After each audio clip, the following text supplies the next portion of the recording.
السلام عليكم ورحمة الله وبركاته.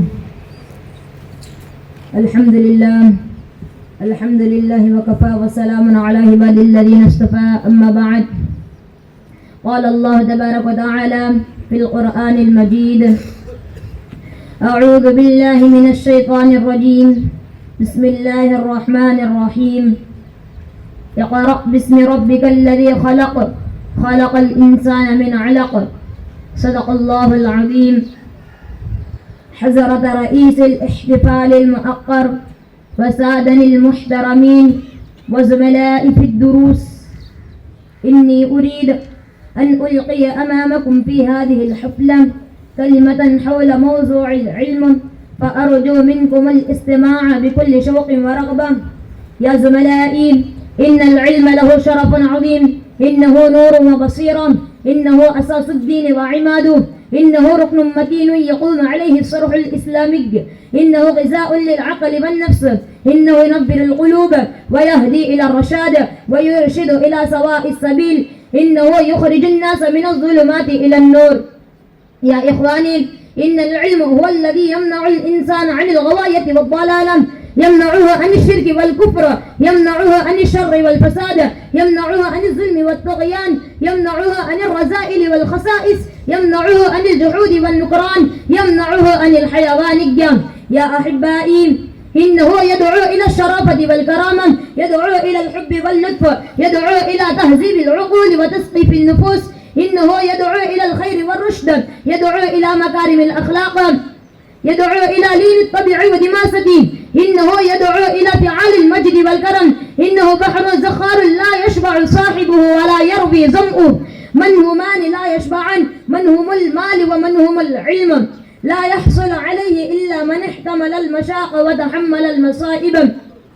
لا يدركه من يريده عفوا بلا تعب، ومن أراد العلا عفوا بلا تعب قضى ولم يقز من إدراكها وترى. لا يدركه إلا من صفى نفسه وزكاها، لأنه نور إلهي، كما أشار إليه الإمام الشافعي. شكوت إلى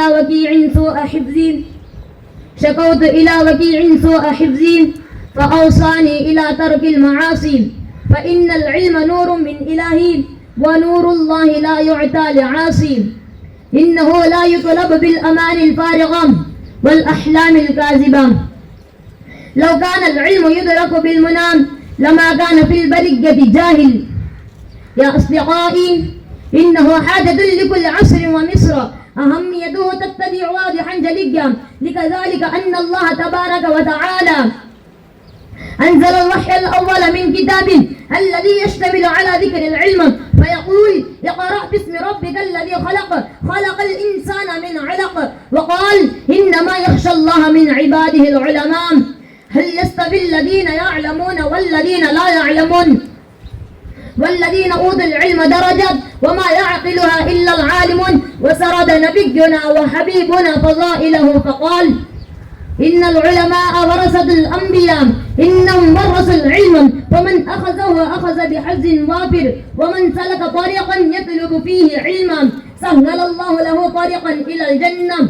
وقال: لا حسد إلا في الاثنتين: رجل آتاه الله مالا فسلطه على هلكته في الحق، ورجل آتاه الله الحكمة فهو يقضي بها ويعلمها.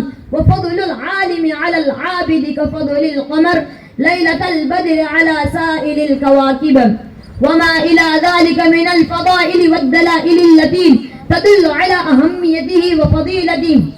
فيا إخواني، أكدوا عزمكم وارفعوا هممكم للحصول على العلم، واتركوا الكسل والبطالة، لأنه لا يعطيك بعضه حتى تعطيه كلك. وزينوا نفوسكم وعقولكم بالعلم الإلهي والنور الرباني، لتكون لكم السعادة الأبدية السرمدية. واجهد ولا تكسل ولا تك غافلا، واجهد ولا تكسل ولا تك غافلا، فندامة العقبى لمن يتكاسل. واكتفي بهذه الكلمات. السلام عليكم ورحمة الله وبركاته.